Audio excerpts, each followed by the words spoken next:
Welcome to the SIWIKE podcast, the only podcast that shares the stuff you didn't know you needed to know about jobs, careers, and life. The SIWIKE podcast, the stuff I wish I knew earlier. Hi, everyone, and welcome to the SIWIKE Stuff I Wish I Knew Earlier podcast. We're here with a new, different type of segment where I actually have two guest hosts here, and we thought we'd do a little bit of a segment on managing as a young leader. So we have Bianca Marryshow and Carly Basian, who are two higher education professionals, and they're also leadership consultants. And we wanted to go into kind of a three-part mini-sode where we wanted to ask a little bit about what were they doing in order to get into their leadership roles right now. Refining leadership would be the second part, and then kind of next steps. How do they set themselves up for success? So I figured we'd start off by learning a little bit about both of you. So if you can kind of introduce yourselves, give a little bit about your background and maybe some kind of basic life trajectory, and then we'll talk and get into a conversation about leadership. So ladies, which one would like to go first? I'm happy to start. Hi, everybody. My name is Carly Basian. Thanks for that intro. Just to give you a little bit of information about my journey and why I'm in leadership today, I was always really interested in people, in dynamics, and relationships. Like many new grads, I started a program that fascinated me with psychology, but I didn't really know where it would take me from there. Okay. So I did my undergrad in psychology and fell in love with the discipline. I was totally on track to do my PhD in psychology and become a psychologist. I even had the GRE booked, which is the graduate studies exam. And the summer of third year, just something changed. And I realized I don't do well in isolation and doing research in the lab, which I had some experience doing, and decided to pivot.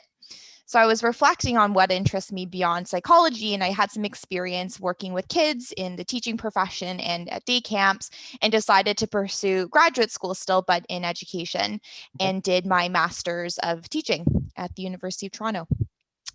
Fast forward, I graduated and had no idea still what I wanted to do. I did a teaching degree at that point and knew that I didn't want to be a classroom teacher.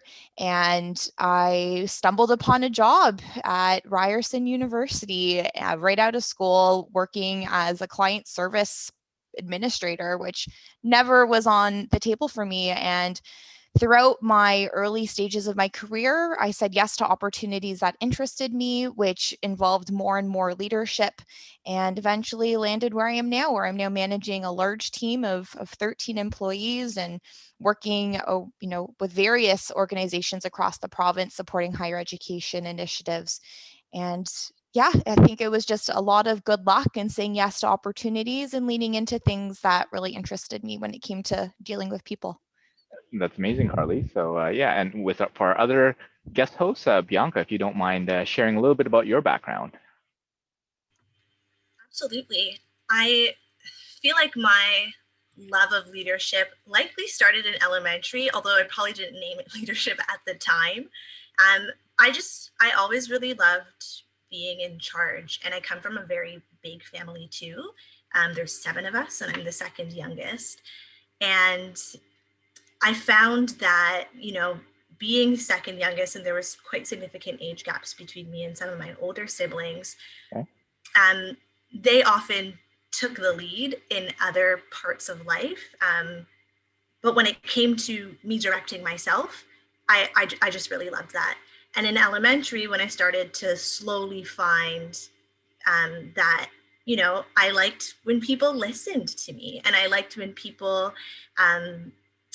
appreciated things that I had to say. So I would naturally gravitate towards like peer tutoring opportunities in middle school. And that just sort of continued into high school. And in high school, that's when my teachers really started pouring into me and, encouraging me that you're really good at this. You're really good at teaching, and you're really good at organizing and inspiring others. And I never really thought of myself as inspirational. I still don't really think of myself as too inspirational, though many folks would say otherwise.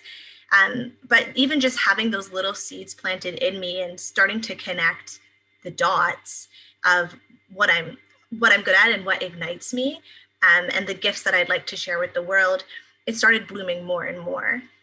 Then I pursued my undergraduate degree in sociology, which is really all about people, places, things, structures, organizations, and how we all interact and react in the world. And a lot of that work was relational. It was about my ability to be able to connect with other people. And so naturally, I continue to seek out opportunities within the academia stream, but also outside of it that would allow me to tap into that. I'm also a very naturally shy person. I'm still very shy today, but I've learned how to mask it in certain instances, like right now, where it seems like I would be very extroverted, but I'm actually quite introverted. I worked on campus as a student through the work study program. And I really feel like for me, that was my like adult turning point of stepping into more formalized leadership roles. So I worked at Ryerson as a student client service ambassador. And it was a really great fast-paced environment that was my first time being sort of in charge, but also leading the exact same people that I'm in charge of. And it felt nice because I was in the student perspective, but then when I was working, yes, I was a student too, but I had more knowledge to be able to share and to spread to everybody. When I graduated, I was very confused about what to do next. And I did continue working at Ryerson, which was fantastic, in a new role that allowed me to pursue leadership in a different way. I was a little more autonomous. And so that leadership journey was fantastic because it allowed me to step out of my shyness. It was in provincial recruitment. And so, you know, doing presentations to sometimes thousands of people, it allowed me to not only step out of my shyness, but to also cultivate the leadership seeds of communication, tapping back into that high school notion of inspiring others. And so I eventually ended up pursuing a certificate in organizational leadership. And now, fast forward, I'm managing a really great team, which is fantastic. It's my first time officially managing a team of this size, and it's almost been officially 1 year of me in this capacity. And I'm also about to start my Master's of Science in Management because I really love the leadership and management realm so much. Specifically, wellness intervention work is going to be my focus, and the ways that it sort of shows up in the workplace and how we can make the workplace better from a mindfulness perspective. Yeah, that's amazing. So thanks so much, both of you, for sharing your stories and engaging in this conversation about leadership, especially for those of the folks out there that are kind of the young leaders, because what we're finding more and more of is that you are leading people who might be your age, decades older, sometimes maybe even twice your age in some instances, and that is a tough road and a tough role to be in.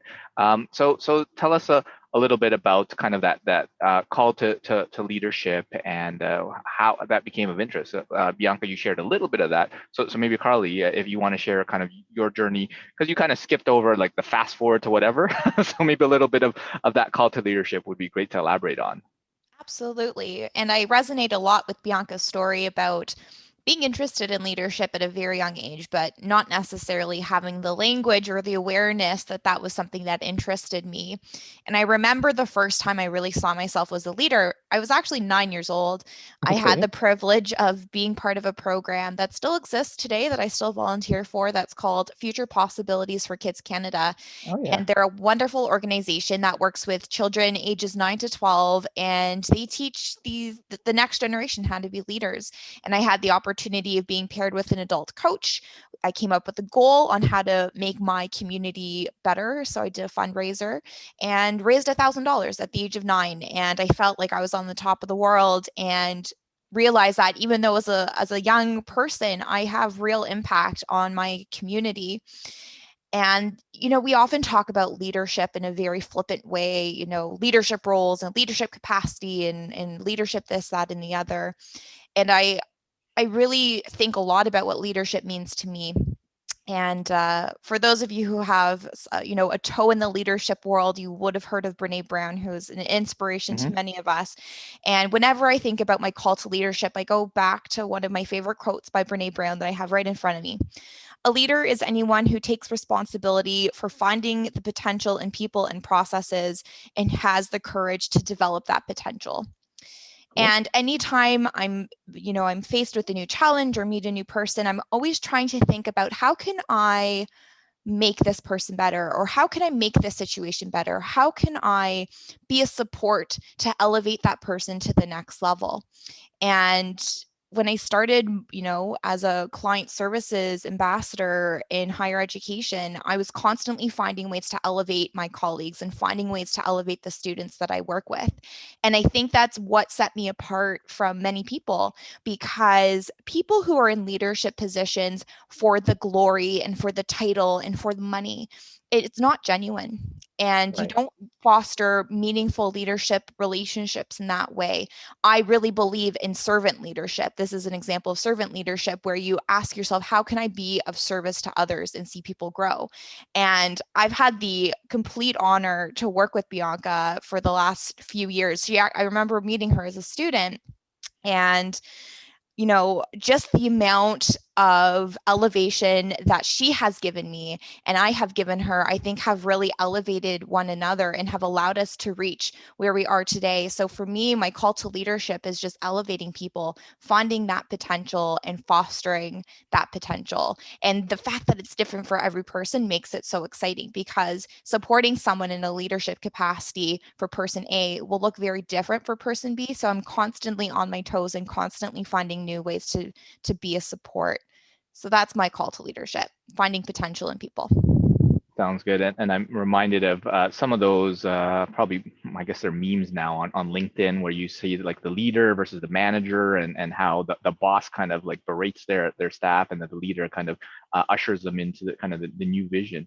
And some of the work by folks like Simon Sinek, who say like leaders eat last, and really provide that platform for their folks to be the best version of them as well. And to your point about leaders are really ones that make other leaders, right? So they shouldn't be the ones that are trying to step on their folks to get ahead. They are the ones empowering others, so we all can be better. So I think that's amazing. So Bianca, just one more point that you touched on, just the difference between a manager versus a leader versus a boss, right? Sure. I think that we often use the term leader and manager, or leader and boss interchangeably, and I think that's really dangerous. Right. I was a leader well before I became a manager of people. Sure. And I think that for those who are listening who are interested in management or leadership in their early on in their careers, even if you're not in a management position, doesn't mean you can start being a leader now.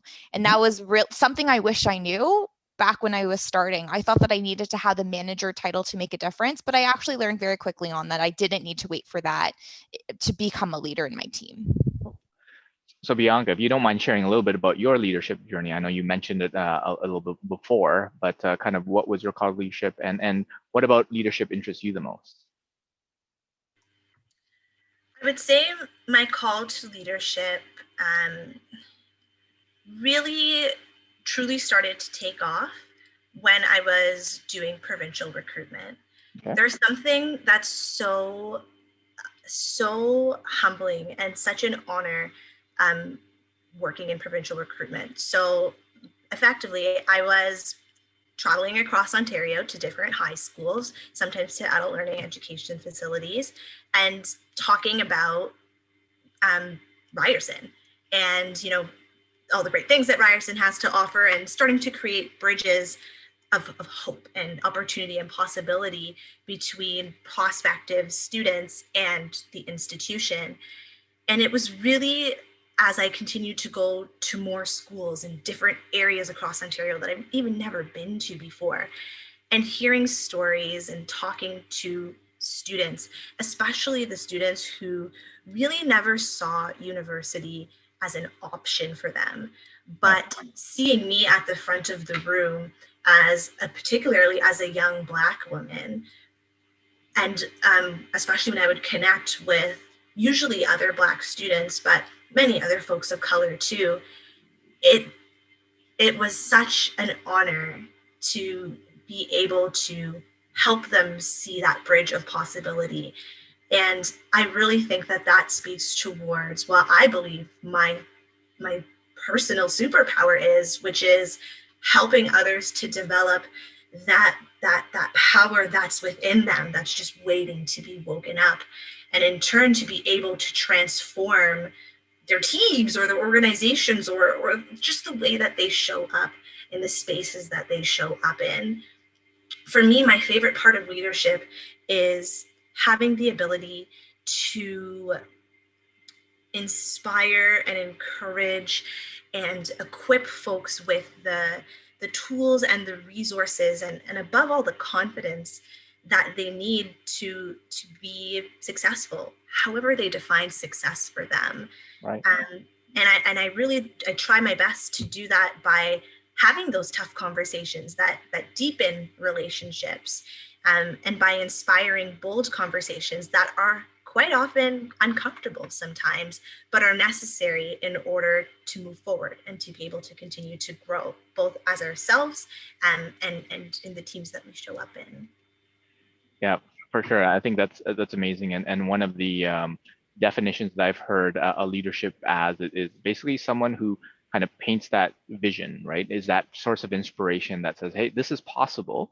And then basically brings the team together. Sometimes it's just that one person in order to get what they want, and then basically gets out of the way and unstucks them if there's anything that's kind of blocking in terms of obstacles and things like that. And when you have those things, you can be a leader, and you don't have to be the CEO of a company. You can just be in any spot and become that leader. So I love if Pichu, and maybe we'll start with Bianca first, talk about the biggest surprise as a new leader, especially being one possibly younger than the folks that you're also leading and managing. So tell us a little bit about some of those potential surprises. I think one of my biggest surprises was how isolating it could be, especially as a younger leader. So when I first went into sort of my official leadership role, in which I was actually leading a team, I was so young. I think it was 23 when I started, and much of my team was 2.5 times my age. Right. And so, I mean, I knew going into it that there would be some difficulties in, the age gap, generational differences and stuff like that. But I don't think I was prepared for how isolating of an experience leadership can be when you don't have a community or just folks that you can lean on. And that was really surprising to me, because I always saw folks that work in leadership management capacities as like pals, everyone is kind of there for each other, and it just happens. But it really is something that you have to be purposeful about and thoughtful in creating. And you really do have to have intentionality behind finding your champions and your supporters and the people who will be there when you had a rough day and you really need to talk to someone about that rough day, or you're going through a really tough employee-employer relation and you just don't know how to navigate it. So that, although it was very isolating for me at the beginning, and it was for quite a long time, thankfully, that is something that is much better now. But it was quite surprising how isolating it can be in being in a leadership capacity. Yeah, and that's definitely resonates, because in the discussion with a lot of employees, you're kind of like the us versus them. And then when you become a leader, you are the them, right? You are that person that's now on the other side. And everybody else is kind of ganging up on you, so to speak, on that. So to have that support structure is definitely important. Carly, what about yourself? What was kind of the biggest surprise as a new manager, new leader? I agree with Bianca wholeheartedly. I think isolation was a huge wake-up call for me as well, and learning to create my own network was a really key piece for me. Beyond that, though, I think another really big surprise for me is that there's no training. When you take on a leadership role, and when I say leadership, I really mean, leading people and being that inspiration for a group of people or managing a team, there is no management training for the most part. I'm lucky. My employer actually does offer professional development for new managers and has communities of practice, but based on a lot of my peers and friends and other colleagues I've connected with over the years who work elsewhere, there isn't usually training, and you need to really take it upon yourself to do that and to do that learning on your own time, because you may think you know how to lead, you may think you know how to manage a team, but you don't. And I've learned a lot through professional development. So as Bianca mentioned, I'm also a graduate of the Organizational Leadership Certificate through Ryerson University, and have done lots of LinkedIn learning and reading articles. Harvard Business Review is a really great resource, and lots of podcasts. So you got to learn how to lead. It's not always natural. For sure. I think I remember reading an article where the average age where someone gets a leadership role is about 34, and the average age where someone gets leadership training is 40. So there's kind of a 6-year gap afterwards that you actually get the training. And then definitely you want to take it on your own, because just because you are the best whatever, like coder, developer, administrator, analyst, whatever, that's actually a totally different skill set than managing. And sometimes you become like the worst manager because you have no idea. It's all that relationship with people. So just be aware that just because you're the senior something and get promoted up to manager doesn't mean you're automatically good at that. And I guess a question for you would be, what was kind of the biggest learning curve in that whole process? So obviously you went through some potentially formal training in there, but was there anything that you learned within the training or outside of the training that would be helpful for other folks to learn about? I can start with that. Biggest learning curve for me was to not take things personally. I'm a very sensitive person, and I remember my early days, one of my first one-on-ones with a direct report, I asked them, what can I do to support you in your role? And she looked at me and said, how can I possibly take you seriously? You're my daughter's age. And I took it so personally, but you have to let those things brush off, roll off your back. Those were early days. They didn't know me. They didn't know what I was, all about and what I could offer them. So you're going to be told things that upset you. You're going to be given decisions made by senior management that you're not going to agree with, and you have to be the bearer of bad news. People will react really poorly, and you just need to learn that you have to separate the personal from the business. Right. I think that's a very important skill to learn. Well, just throughout life, not necessarily as a leader. I think it's one of those skills that everybody, but especially so because you have a lot more responsibility. And sometimes the folks that you are managing aren't privy to the same sort of information and situation that you're into. Bianca, what about yourself? What was the biggest learning curve for you as a leader? I think hindsight is always 20/20. So I really, I now appreciate that perhaps one of my biggest learning curves was truly understanding myself so that I would better be able to understand others, and then therefore figure out how to disseminate information, or how to inspire them, or how to encourage, just how to be a better people leader. Self-awareness is so underrated, and it's become such a buzzword, which is unfortunate because there's some real work and intention that goes behind truly understanding yourself. When I first stepped into that leadership role, I was met with so much resistance and so much hesitation. Folks didn't think that they would be able to learn from me, or that I would be able to support them because I'm young, because I'm new, and they've been working in these spaces for much longer than even I've been born. Right. And it's like Carly mentioned, it's hard. I'm also a very sensitive person, and it's very hard at times to not see yourself as the issue. One thing that I embarked on when I first entered into that role, which was very tough, was a very, very robust 90-day plan. Okay.